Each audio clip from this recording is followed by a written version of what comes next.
भजनलाल, सरकार का पूर्ण बजट आज पेश किया गया है। इस बजट में हेल्थ सेक्टर को एक बूस्टर डोज देने का प्रयास जो है किया गया है। हमारे साथ मौजूद है चिकित्सा मंत्री गजेंद्र सिंह खीवसर, उनसे बात करते हैं। सर, एक महत्वपूर्ण बजट, बड़ा बजट, और उसमें हेल्थ सेक्टर को विशेष फोकस दिया गया है। किस तरह से देखते हैं हेल्थ सेक्टर को, और जो घोषणाएं की गई है उसको आम जन को, सेहत को बहुत बेहतरीन सुविधाएं मिले, उसके लिए किस तरह से देखा जाता है? सर देखिए, आज जो विधानसभा में हमने जो बजट सुना, आंखों देखा, हमने जो बजट की सुनवाई की, उसकी जो अभी हमारे पास आए हैं उसकी जो पुस्तिका है और आपके पोर्टल पे भी लोड हुआ है, अपने डाउनलोड हो गया है।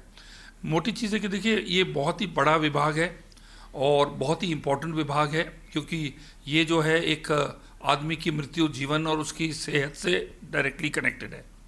सबसे पहली है कि ये हमारे जो वित्त मंत्री जी, उन्होंने ये बोला कि स्पेशली उन्होंने अलग से मुड़कर मेरी तरफ बोला कि बजट का जो है, पूरे बजट का लगभग 9% एक विभाग को मिल रहा है।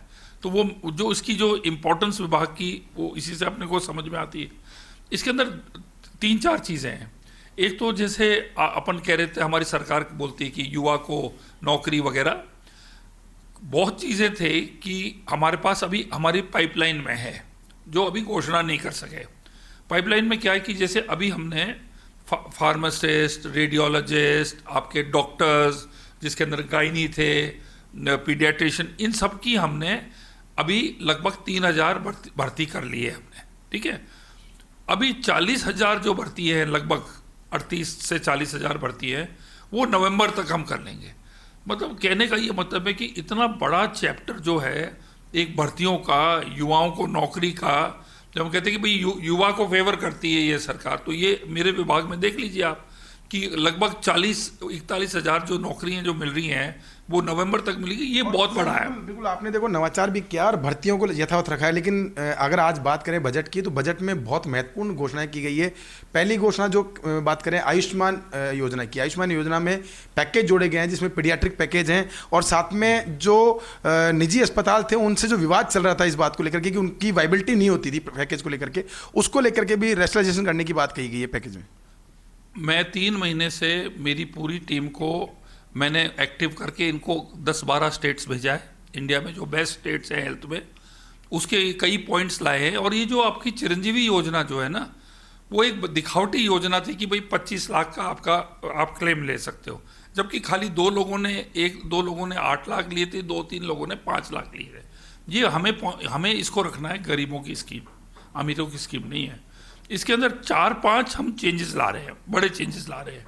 और जो एम्पैनल्ड हॉस्पिटल्स के क्या क्या प्रॉब्लम्स हैं, हॉस्पिटल वालों को हम बुला रहे हैं, हम अर्नेस्ट एंड यंग और ऐसी कंपनीज को ला रहे हैं, वो भी अपनी राय देगा। हमारे अधिकारी तो देख के उन्होंने 6-7 बड़े बड़े सुझाव दिए। ये क्योंकि अभी विधानसभा आ गई, बजट आ गया, हम अभी इसको टाइम नहीं दे पाए। लेकिन जब तक ये विधानसभा का सत्र खत्म होगा, तब तक हमारी नई योजना जो है, आपकी जो माँ योजना है, मुख्यमंत्री आयुष्मान, उसको हम जो है उसको हम एक उसके अंदर जो ये इंश्योरेंस वाली और जो मेडिकल ट्रीटमेंट वाली जो स्कीम है, ये जो पुरानी जो सबसे पहले तो भामाशाह हमने शुरू की थी, वसुंधरा जी ने, उसके बाद इन्होंने इसको चिरंजीवी कर लिया। अब आगे इसका जो नया स्वरूप होगा ना, वो एक बहुत बड़ा होगा। सर, बच्चों के ट्रीटमेंट कुछ भी जोड़ा गया, बच्चों के ट्रीटमेंट के पैकेज जोड़े गए हैं। बड़ी बात है कि बच्चे बहुत बड़ी तादाद के अंदर बीमार होकर के अस्पतालों पहुंचते हैं, तो उनको कितनी राहत मानते हैं? देखिए, ये तो खाली शुरुआत है, अभी पैकेजेस तो अनेक आएंगे। अभी मैं कह रहा हूँ कि भाई, क्योंकि बजट अचानक आ गया और हम अभी उसको फिल्टर कर रहे हैं पूरी स्कीम को, तो ये एक इशू इन्होंने अभी तुरंत उठा लिया उससे, लेकिन अभी बहुत सौगातें देंगे इसके अंदर। सर, गर्भवती महिलाओं के लिए महत्वपूर्ण सौगात दी है कि बाउचर, क्योंकि जब भी गर्भवती महिला गर्भ धारण करती है तब से लेकर के और डिलीवरी तक बीच में कई जांचें करानी पड़ती है, तो उसके लिए बाउचर योजना शुरू करने की। हाँ, ये बाउचर योजना तो हमने करीबन 2-3 महीने पहले तैयार कर ली थी। तो एक गर्भवती जो महिला है, वो इस पैकेज के अंदर अपना जो है अपने बच्चे को, अपने उसका जो डेवलपमेंट है वो देख पाएगी। ये एक बहुत अच्छी योजना है। सर, आपने आईपीडी टावर का निरीक्षण भी किया था और आपने उस वक्त ये उम्मीद जताई थी कि मुख्यमंत्री जी आपके आग्रह को मानेंगे, जो इसमें बजट की दिक्कतें आ रही है उनका समाधान होगा। बजट के अंदर इसको शामिल किया गया है। आईपीडी टावर के लिए 200 करोड़ रुपए दिए गए हैं, आरयूएचएस के विकास के लिए 200 करोड़ रुपए दिए गए हैं, उसको किस तरह से देखते हैं सर आप? ये आईपीडी जो टावर है, हमारी गाड़ी अटक गई थी जेडीए और हमारे बीच में। जेडीए ने कहा कि साहब हमें आप इतने करोड़ दो, जब हम इसको हम आगे कंप्लीट कर पाएंगे। कंप्लीट ही नहीं करना, हमें पार्किंग 1200 लोगों की करनी है और उसके अतिरिक्त हमें स्काई वॉक करने हैं, सब बिल्डिंगों को जोड़ना है। तो हम ये जो 200 करोड़ आए, इसमें हम कम से कम इसको ऑलमोस्ट फिनिशिंग स्टेज पे आ जाएंगे 24 फ्लोर तक की है?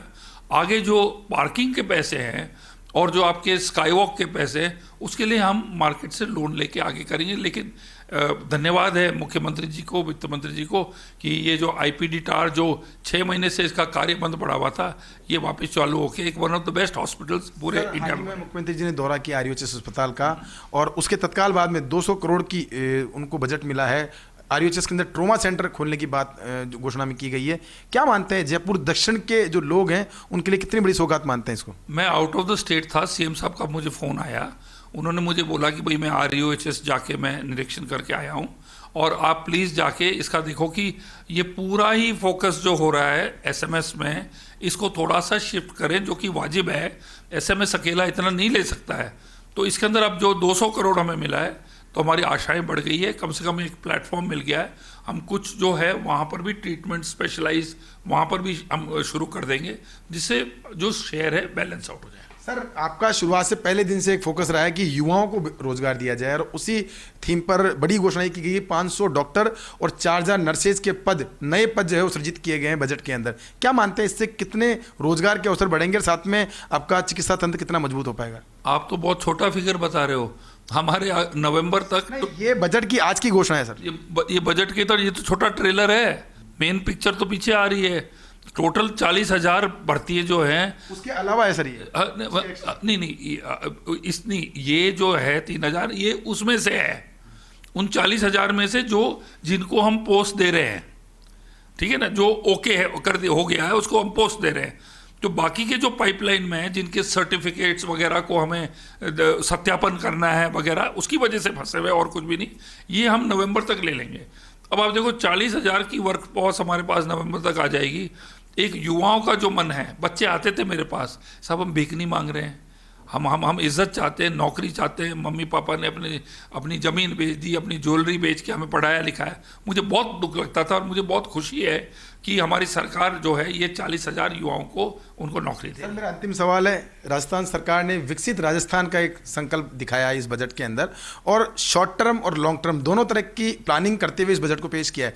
क्या मानते हैं चिकित्सा क्षेत्र को अब आगे कितने आयाम इस बजट से मिल पाएंगे, कितना सुदृढ़ हो पाएगा? साथ में जिन चीज़ों की जरूरत थी, जिन मूलभूत सुविधाओं की जरूरत थी, उनको पूरा करने में बजट कितना कारगर साबित होगा सर? सर्वप्रथम तो क्या है कि पिछली सरकार इलेक्शन मोड में आकर इतनी रेवड़ियाँ बांटी, इतनी इन्होंने फ्री में सौगातें दी जनता को। फाइनेंशियली हमारी सिचुएशन बहुत ख़राब थी जब हम आए। उसके बाद में लगभग 80 दिन हमारे ख़राब हो गए इलेक्शन में, मॉडल कंडक्ट ऑफ कोर्ट की वजह से कोई कामकाज नहीं हुआ। आप देखिए कि हमारी जो पिछले 7 महीने की सरकार है, जिसमें से 2.5 महीने हमारे ख़राब हो गए मॉडल कोड ऑफ कंडक्ट के। एक तिजोरी खाली नहीं थी, माइनस थी, माइनस में। उसके बावजूद मुख्यमंत्री जी ने ये हिम्मत करके, और वित्त मंत्री जी ने, और हमारे सब अधिकारीगण जिनको भी मैं धन्यवाद देना चाहूँगा कि आप लोगों ने इतना शानदार बजट बनाया कि भाई हमारी सिचुएशन इतनी खराब होते हुए भी हम जनता को बहुत कुछ दे रहे हैं। तो देखिए, ये थे हमारे साथ चिकित्सा मंत्री गजेंद्र सिंह खीवसर, जिन्होंने बताया कि एक बेहतरीन बजट सरकार ने पेश किया है और ये बजट राजस्थान के हेल्थ सेक्टर को एक नया आयाम स्थापित करेगा। कैमरा पर्सन तिलेत के साथ विकास शर्मा, फर्स्ट न्यूज़ जयपुर।